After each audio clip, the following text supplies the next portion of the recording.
Hello, everyone, and Happy New Year 2024. I would like to welcome you back to the Happiness Journey with Dr. Dan podcast, where every journey is worth living. My name is Dr. Dan, and I'm your host for today's episode. I'm a bilingual neurolinguistic programming and cognitive behavior psychotherapist specializing in anger management issues, both court appointed and private, marriage counseling using the EFT method, dissociative disorders, narcissistic personality disorders, depression, anxiety, dream analysis, and also provide life, business, and retirement coaching support. I provide individual one-on-one session in both French or English and also do group settings. If you need any assistance, reach out to DMV Therapy and Coaching Services at 301-325-1550, and our website can be found at lifecoachdanamzalak.com.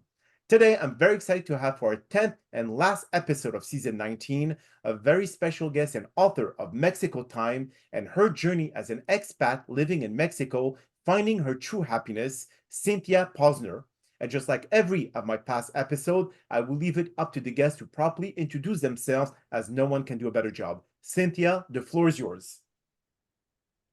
Hi, everyone. Thanks for having me, Dr. Dan. I am Cyn Posner, Cynthia Posner, and I am an expat.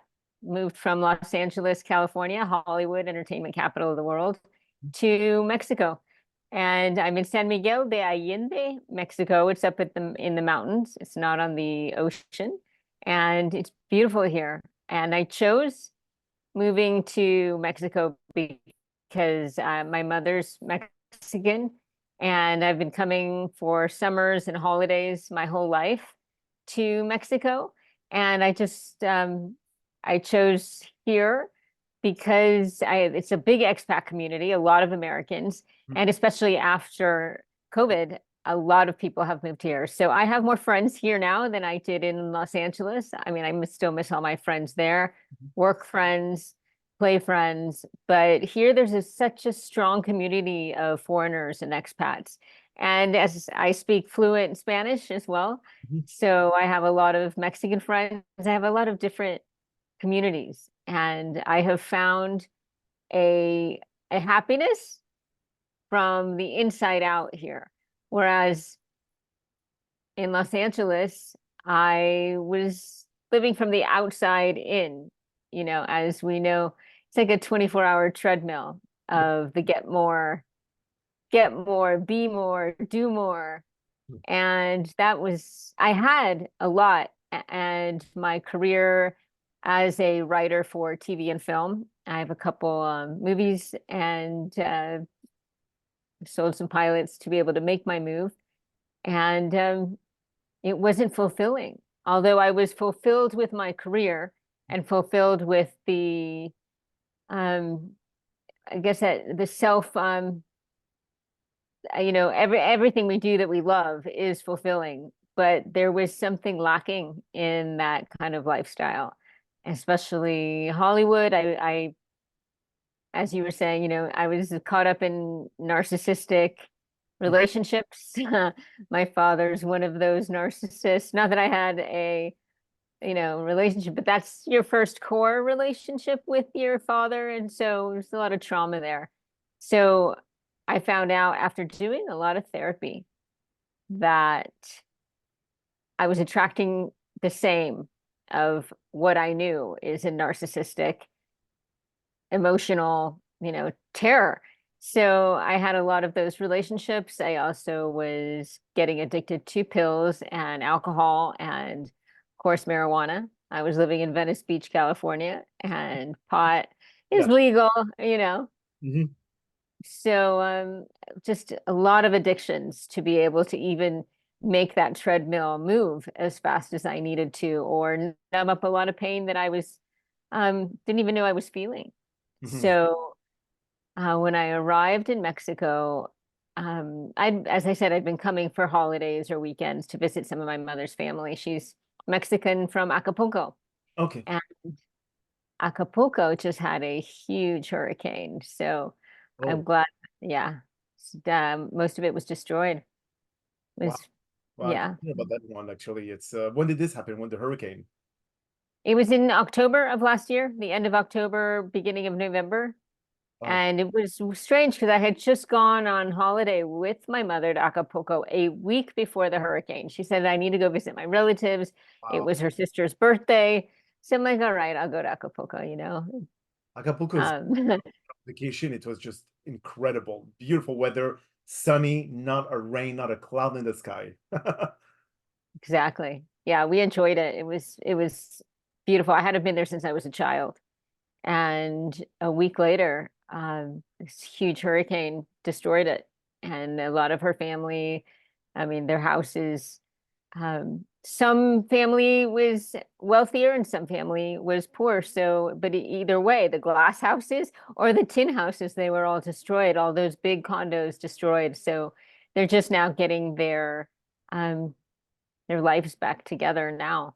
So it was a very it was like a strange time to have gone a week before. But Yes.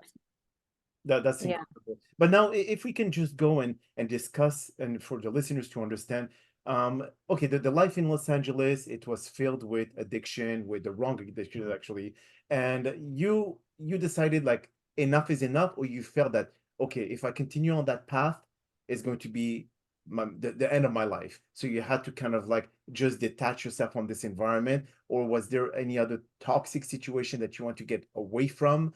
That you chose Mexico to be able to kind of say, okay, you know what? Because my family's here, I know this is the right place for me. I speak the language, the culture, I understand it. So it's going to be an easy transition. I wasn't thinking that it was going to be an easy transition or a long-term transition. And it took a breakup of a relationship, like a really hard breakup to kind of get me to say I can't, I need a little break. So actually, still in my addiction mode, I found a guy on, I don't know, it was Bumble or something Mhm. in San Miguel who brought me here. Okay. And the story is in this book that I wrote, Mexico Time. I'll show you Mhm. which is like I had this the chapter opens with this intense breakup.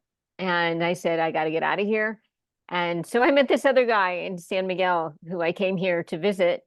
And same kind of narcissistic kind of guy that got me here. But once I was here, I said, I've had enough. I need a break. And I was just thinking I needed a break from LA. I was actually terrified to go back because when I arrived here, Mhm. I felt something so integral happening to my psyche. And it's like I slow down. And in Mexico, the time is slow. Everything is slow motion. Yes. And it is so slow. And so in that slow motion, I found that I could hear myself think. Mhm. I could feel myself breathe. And I became in tune with something that I didn't even know I needed to become in tune with, and I didn't want to go back. And so, silver lining for me, the pandemic happened, and I I'm gonna stay a little while. I didn't have to go back to work at that time, Okay. and so I bought a little place here. I had some money. I bought a little place, and I just was ensconced in this town. Most of it wasn't open. There was like one or two coffee shops, restaurants open.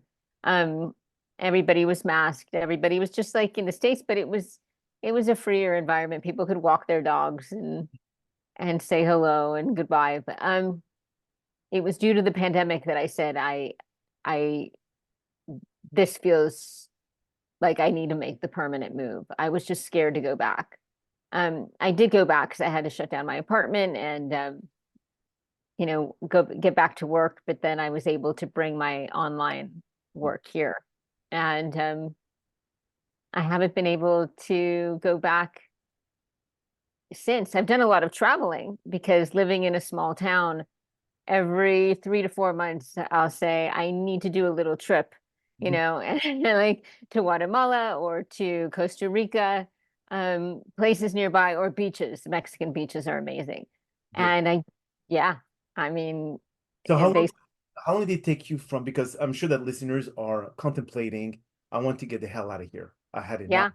yeah, I had enough of this treadmill of life. this constant pursuit of things that may or may not happen. So they want to be able to have an easier, not easier life necessarily, but more kind of like a stress-free life, if we would call it this way. So how long did it take you from um, getting everything organized, prepared, selling everything off in the US and get ready to be able to start your new life elsewhere?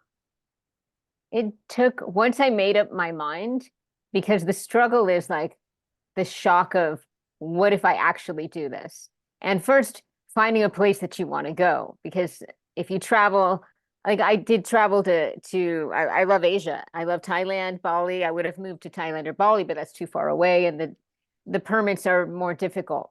Um, so once I made the decision, it was I I I was like, well, maybe I'll just keep my LA apartment as security, because it's very, very daunting and difficult to say, okay, I'm going to do it and then just sell everything. So I did it in a slow matter of maybe 2 moves. I went to my apartment. I knew I had to do it, so I started to pack up some army duffel bags, bring some stuff here, finally buy the place that I am in now, and then I packed up and left I granted I rented in Venice, so I didn't have the struggle of having to sell a house and clear out a house that you've been in for, 20, 30, 50 years, your whole life. But Yeah. I think that little baby steps are much easier than I mean, I know people and I have friends here that have gone and done it in 2 weeks. They just sell everything or pack up their furniture, bring it on, buses, because there's a lot of moving van situations. Mexico is easy because it's right on the border of the US. I'm on the good part of the dirt, it's called Okay. now, and we don't even know what's going to happen. But the visas here, since I'm half Mexican, it was easy for me. I have two passports. But Yes. a lot of people come here on a tourist visa, they end up getting a temporary visa and then later a permanent visa once they have ultimately said, yes, I'm going to do this, after they spent a year here saying, I can do this. But yeah, the jump is the jump leaving your life. The first thing is the decision, and then it'll slowly be like, yes, I have to do this. And you'll hear this little voice. I heard this little voice in me that said, you have to do this. Like you have to do this or you're just going to die. Mhm. And I felt that dark hole of like, yeah, I'm going to die, or I'm going to slowly kill myself with Yeah. drugs and alcohol and abuse of self-abuse, you Uh, know. Um, so was it on the Baja side of California that you went down on that coast, or you're more near the what border does it share with the US that you're close to? well, the San Diego Tijuana border is the Okay. closest. From LA, you go down to San Diego, and then Tijuana is right there. So the drive is easy from anywhere in the US. From Texas, I mean, a lot of Texans live here, and they just drive back and forth. Um, I didn't want to bring my Prius here because this is in the mountains. There's cobblestone streets. The shocks would Oh, like wow. no. So I sold my car. I just packed everything in three big army duffel bags and came here. And the guard at the airport was like, "Why do you need like 30 pairs of jeans?" And I was still on a 30 day. And it's like, because I need my jeans. But when I got here, I ended up selling a lot of my clothes that I didn't need here. I didn't need heels. I didn't need stuff. But Okay.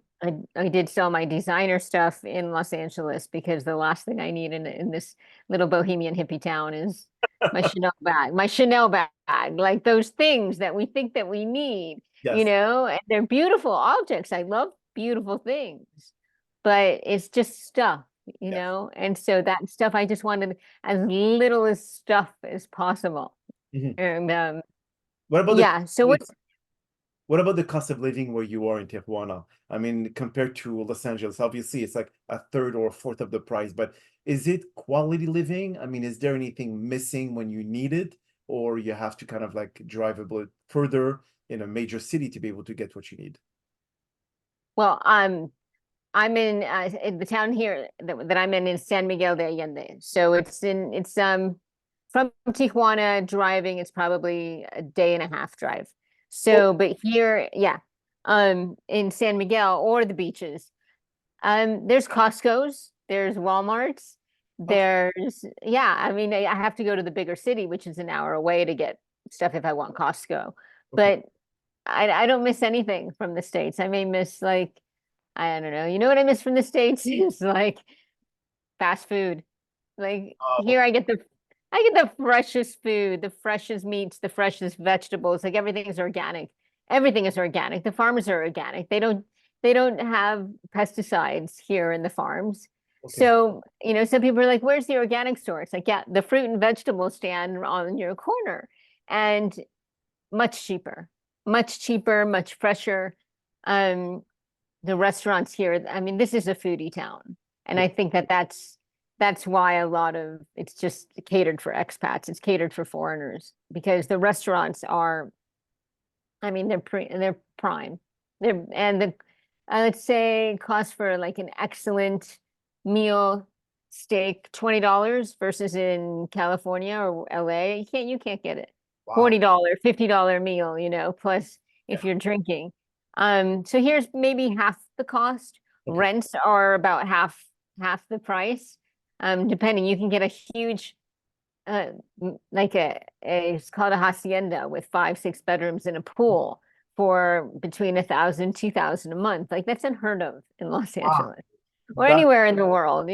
yeah, I mean, here in the US, it's like 6 or 7 thousand. That would be crazy. Yeah, yeah. Oh my God. As, And for as, activities or social life, I mean, how is the culture there in terms of the way, I mean, I know it's more friendly, more people like if you say hello, they will not look at you like you're an alien from outer space. Well, even though you're an alien in Mexico. But how do they respond? Are they like very friendly? Are they very kind of accommodating? I mean, what's the mentality there? well, here, if you don't say hello, they look at you like, hey, can't you like say hello? Like you say, then you're from outer space, or you're a mean person if you can't say buenos dias or buenas noches. Um, so that friendliness is because they have the time, all day to say hello. And not in Mexico City. In the bigger cities, it's not like that. It's like people don't, it's a bigger city, people are more cautious. Okay. But here in this, village I'm in, it's about 120,000 people. 60% are foreigners, and that's a big percent. Uh, Wow. yeah, the town relies on like any Mexico tourist town. The town relies on tourism and dollars that come in for pesos. But right now the dollar isn't doing so great. The peso is higher. But here it's also a very artsy town. There's two major art institutes, and that was the draw for me. Because it's not just like a beachy drinking surfer town that I enjoy. Um, it's more of it's eclectic. It's got great art museums, a lot of classes, a lot of people that are leaving their lives, let's say at 65 years old. A lot of retirees come here because their money goes a long way. Like let's say a single apartment, you can still get a decent, not even decent, a nice apartment for about $400. And that's an apartment with a bedroom, dining room, living room, kitchen, and a cute little neighborhood, $400, $500. And you can go up and get nicer, as I mentioned Yeah, of course. before.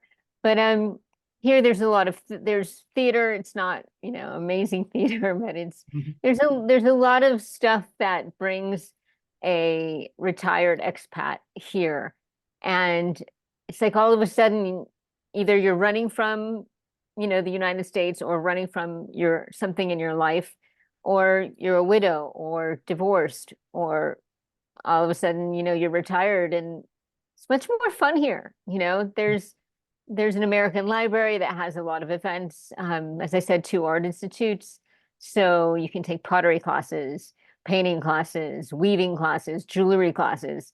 Mhm. And you'll find so many people in those classes and you become friends with. And so all of a sudden, your friend knows this friend and this friend. And so all your gatherings and like um, dinner nights become a lot of people that know each other. And it's like, because you're a foreigner expat here and you're asking questions or don't know things, or where do I get a plumber? Where do I get this? Where do I get this? There's a lot of community and support groups that help you get situated, especially in a expat type of town like this Mhm. is.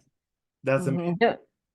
And when it comes to getting, going back and seeing your friends in California a lot, do you travel a lot or they come to see you? I mean, because some people, the reason why they hesitate the most in permanently leaving the country is because they still have family in the US and they're afraid to leave them behind. So how can you let, the listeners know that, hey, you know what? It is your life.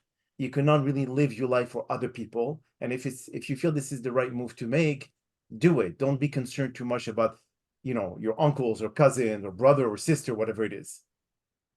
Well, the good thing about Mexico is 4 or 5 hour flight. So it's the same thing as going from Los Angeles to New York or Chicago. I have family in Chicago. I go every Thanksgiving. Okay.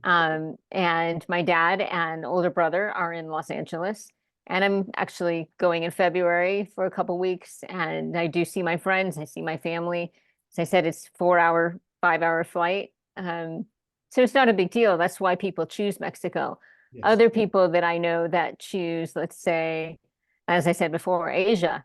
I mean, that's a 20-hour flight. The expats that I know that are living there are usually younger digital nomads or expats who don't have to have family that they have to go Right. see. But that's why Mexico attracts a lot of US expats, because the flights are 4 hour, 4 or 5 hours, and $300, maybe $500 round trip. When it's not a holiday like Christmas, New Year's, of course, Yeah. it's much more expensive. But it's an easy flight. It's nonstop flights everywhere. And if you have to travel within Mexico, let's say go from where you San Miguel to, let's say, Cancun or Acapulco, whatever is left of it, is there like what would be the cost for anyone to travel there? $100 flights, $200 flights round trip. There's also, Mexico is known for pristine buses. So you can, it's like in Europe, there's the train system, which is very fast. There's no trains here, but the buses are 10 times better than the US Greyhound buses. Like, I would never consider riding on a bus in the United States, but here, if you get on a ETN or first class Primera Plus bus, these buses you can lay all the way down, stretched out, sleep for 5 hours, 6 hours.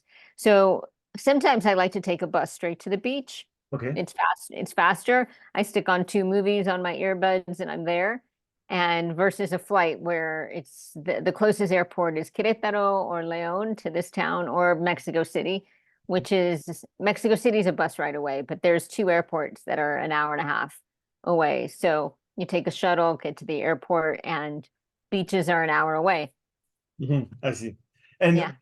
I'm sure that a lot of people, the main concern is they're afraid of Mexican cartels and the violence there. So why don't you share a little bit more about what should they not worry about, or maybe the Mexican cartel are more in the major cities versus the smaller cities. So what would be your point of view on that? The cartels are mostly on the beaches.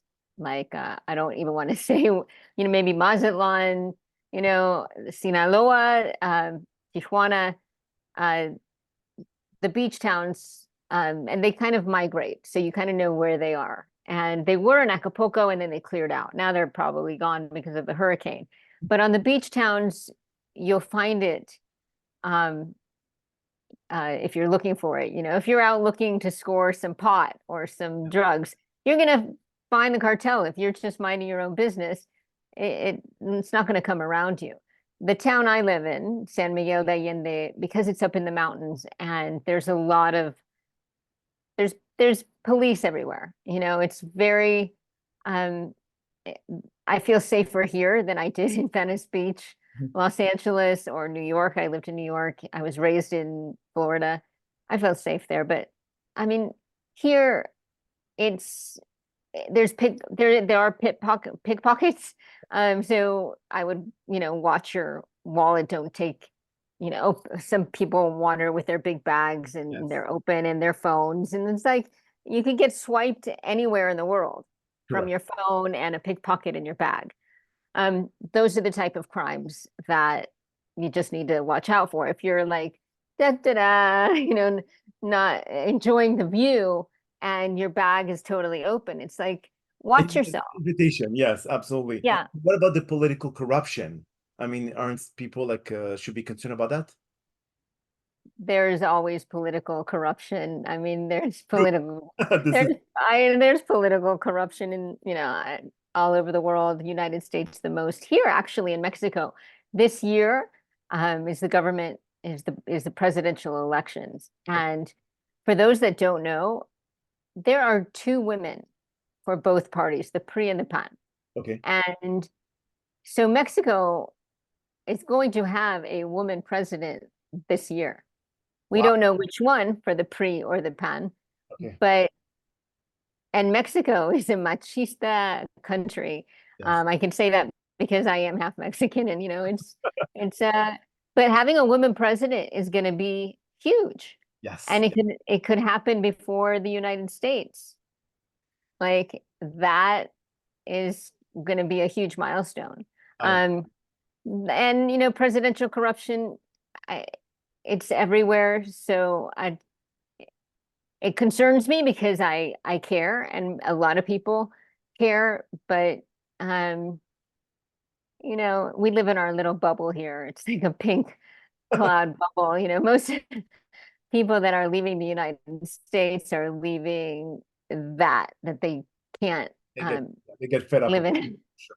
And when it Yeah. comes to your book, Cynthia, before we conclude the podcast, how long did it take you to write it? What prompted you to write it? Was it to be able to promote Mexico, to promote your life as an expat, and how are the good things to be able to live in another country that you're not too familiar with? But in your case, you have a big advantage, which is you speak the language, you have family there. But those who do not speak Mexican or do speak Spanish, or they do not have any, I would say, pied à terre, if we would call this in French, what would be their incentive to find that place to be? Is it because there's a lot of like expat already living there, so they do speak English, or is it another reason? There's a lot of English here, and all the waiters speak English.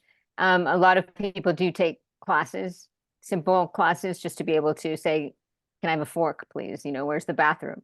But the classes are easy, and yes, everybody speaks English here. Not everybody, but in the restaurants they do.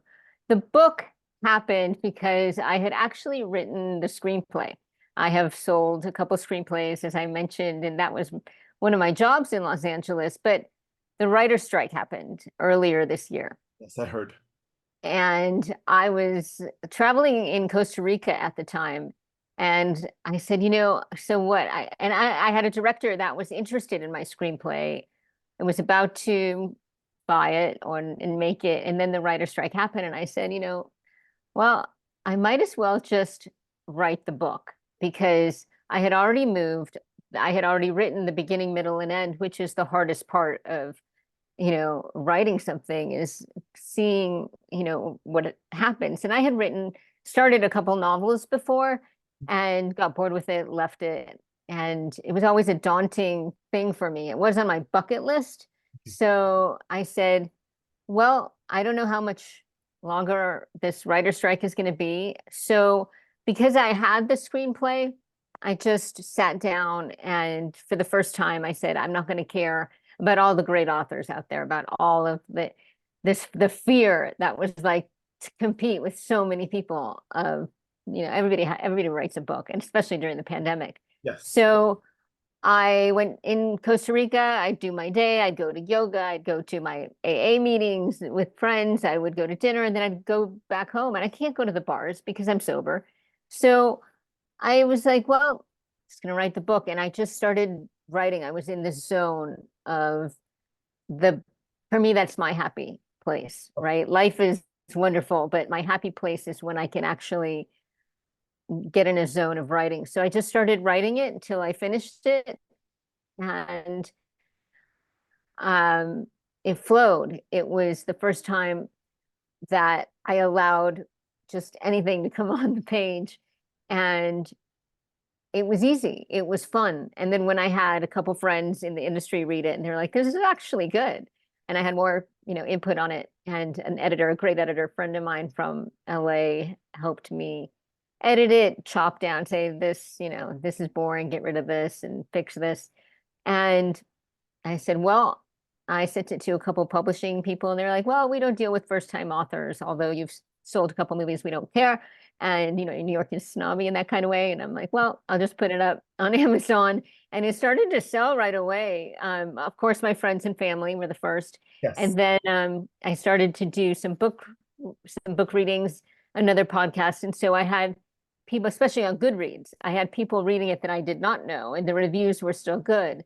So I was like, okay, not only is it cathartic because it started, the first chapter opens right on, the disaster of my life and the disaster of my breakup, but then it goes into the move and later accepting like, this is going to be my life. I'm making the move. So it's not only about I'm going to put it, the drop to my knees point where I'm like, I gotta go. So, about relationship issues, expat, running away issues, finding inner happiness. So all of it came out on the page and in different facets of my life. So to me, it was cathartic. And then I found that, I have an Airbnb here now in San Miguel, and I've had a couple of the tenants read it, and they're like, "Oh, I can do it too. Like, I'm going to do it. I can do it." And that just do it point that you get to, and that little voice that you hear, and you all of a sudden say, "Yeah, I'm either going to die, or I'm going to continue living in misery, or I'm going to make the leap and make my life work." It's all in there. I managed to get Exactly. that in. You had the courage to do it, and I'm sure that a lot of people will definitely consider that option. And they could find your book on Amazon, right? Yes. And the title again is Mexico Time, you said? Mexico Time by Cyn Posner. Beautiful. Well, Cyn, that is all the time that we have for today's podcast. I really appreciate you taking the time out of your busy schedule to join us. And thank you again for participating and inspiring our many listeners with your incredible story. Now, we hope that you've all enjoyed today's episode. And I'm also very excited about the many upcoming guests that we have scheduled for season 20 of the Happiness Journey podcast, filled with inspirational stories just like the one that you listened today. Now, here are some concluding words of wisdom. Embrace simplicity as an expat finding happiness amidst novelty and change. Appreciate ordinary moments like sunrise and laughter, recognizing that true treasures lies in these simple joys. In the hustle of expat life, prioritize authentic connection over grand gestures. Find strength in simplicity, shaping your experience through daily choices and cultivating gratitude. Let simplicity guide your pursuit of happiness, cherishing the beauty of the present. Your expat journey becomes fulfilling as you discover the profound beauty simplicity adds to the intricate mosaic of life. My name is Dr. Dan Amzalag, and you may all keep pursuing your amazing journey in life.